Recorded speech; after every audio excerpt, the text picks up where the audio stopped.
انت من النوع اللي بيفهم كل حاجه هو بيسمعها وغالبا مش بيعرف يتكلم، فالفيديو ده ليك. النهارده هقول لك 8 نصايح يساعدوك ازاي تطور السبيكنج والفلوينسي عندك في الانجليزي، ومش هقول لك بقى اخر واحده اهم واحده، وكل ده هم كلهم مهمين، فركز عشان تستفاد.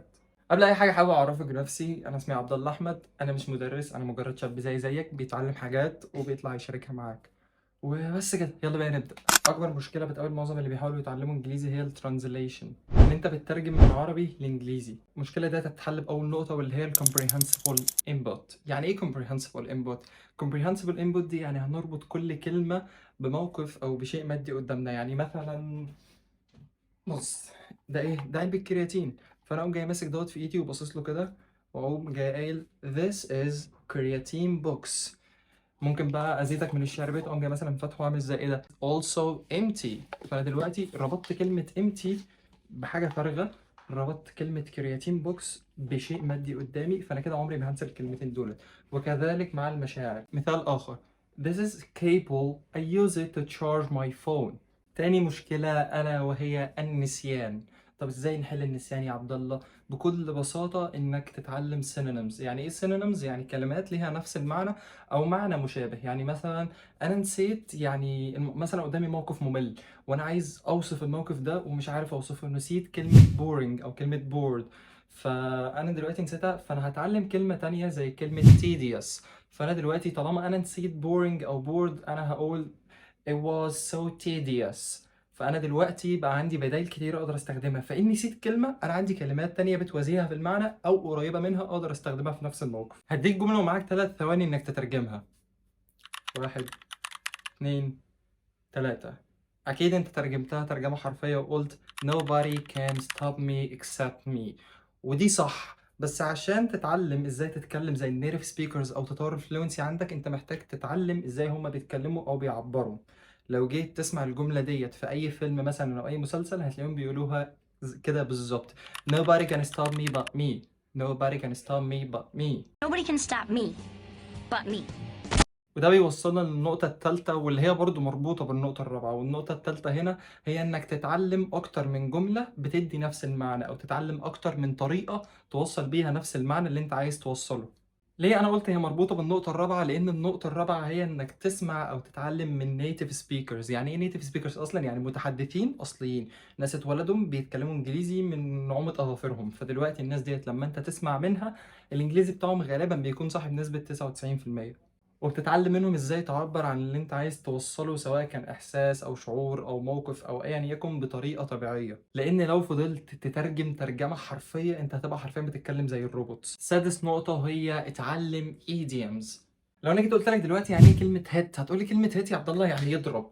طب لو انا جيت دلوقتي قلت لك يعني ايه جمله هيت ذا بوك، تقول لي هيت ذا بوك بيضرب الكتاب؟ ايه يا عم اللي انت بتقوله ده؟ بس لا، كلمة هيت ذا بوك هنا ده idiom بمعنى start studying. فأنا لما بقول لك I started or I hit the book، ده معناه إن أنا كنت بدأت أذاكر أو إن أنا ذاكرت. ففي كلمات كتيرة معانيها بتتغير مع الاكسبريشنز او الايديومز، والاكسبريشنز او الايديومز ديت حاجة النيتيف سبيكرز بيستخدموها كتير جدا. مثال تاني عشان تفهم اكتر: لو انا جيت دلوقتي قلت لك it was out of the blue to see this person again، فانت دلوقتي هتيجي تقول لي كان بره اللون الازرق ان انا اشوف الشخص ده؟ اكيد لا، مفيش حاجه اسمها كده. expression it was out of the blue here means it was unexpected، كان حاجه غير متوقعه ان انا اشوف الشخص ده تاني. فعشان كده مهم جدا انك تتعلم expressions او idioms. تقريبا قلت على النقطة اللي فاتت إن هي النقطة السادسة، بس هي كانت النقطة الخامسة، ما علينا. المهم سادس نقطة وهي use AI tools، أو استخدم الذكاء الاصطناعي أو ال AI إن هو يساعدك. طب استخدم الذكاء الاصطناعي إزاي يا عبد الله؟ بص يا سيدي، أنت أي جملة دلوقتي هتكتبها، أي حاجة مثلا كلام هتقوله، فيديو هتصوره لنفسك، تحاول تتكلم مع نفسك شوية، الجمل ديت هتكتبها وتروح تقوم جاي واخدها يا باشا، تبعتها ل AI tool، جيميناي، تشات جي بي تي، أيا يكن، وتقول له قول لي الجمل ديت طبيعية ولا لأ، صحح لي الجمل ديت مثلا جراماتيكلي. فهو يقول لك غلطاتك فين، وهيعلمك ازاي مثلا تقول الجمله ديت بشكل طبيعي اكتر زي النيتيف سبيكرز.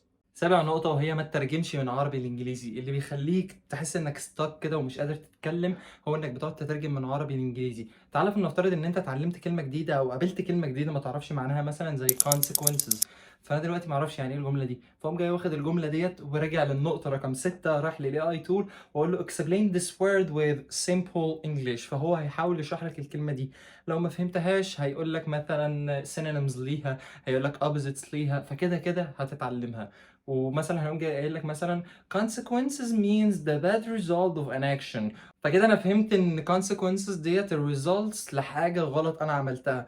بس لو انا ترجمتها عربي وعرفت ان معناها العواقب، انا هقعد افكر يعني ايه عواقب، يعني ايه عواقب، لحد ما افتكر الكلمه، ممكن ما افتكرهاش اصلا. حتى لو افتكرتها انا هقعد وانا بتكلم مثلا I face it serious consequences، فلا انت مش هتبان طبيعي وهيبان انك بتقطع، وده اللي بيخليك ستاك وانت بتتكلم وما عندكش ثقة في نفسك. فحاول على قد ما تقدر تتعلم الانجليزي بانجليزي مبسط، وصدقني دي من النقط اللي هتفرق معاك جدا جدا جدا. تامن حاجة واللي هي اهم نقطة تقريبا، وهي اتكلم. بكل بساطة اتكلم. انت عمرك ما هتعرف تعمل حاجة من غير ما تمارسها، انت عمرك ما هتعرف تشيل مثلا 50 كيلو دمبل بريس من غير ما تكون عديت على ال 15 وال 20 وال 25 وال 30 وال 35 لحد ما توصل لل 50. فأي مهارة في الدنيا، سواء كانت لغة، سواء كانت رياضة، سواء كانت حاجة بتتعلمها، ايا يكن ايه اللي انت بتحاول تتعلمه، هو عبارة عن مهارة انت محتاج تتمرن عليها. فانا مش هنام واصحى بعرف اتكلم انجليزي لمجرد ان عرفت ايه الطريقة اللي تخليني بعرف اتكلم انجليزي، لا، انا محتاج ان انا كل يوم اتكلم، ان انا كل يوم امارس، اقعد قدام المراية اتكلم مع نفسي، او جاي مثلا بصور نفسي فيديو وانا بتكلم بالانجليزي. وده عامة اللي انا عملته على تيك توك وانستجرام، كنت عامل حاجة اسمها ماي جيرني تو فلوينسي، كنت بصور نفسي فيديو كل يوم بتكلم فيه بالانجليزي مش اقل من دقيقة، وساعات كان بيوصل معايا لدقيقتين 3، لدرجه ان انا وصلت للمرحله اللي بتخليني انا قادر افضفض بالانجليزي، انا زعلان وقادر افضفض بالانجليزي.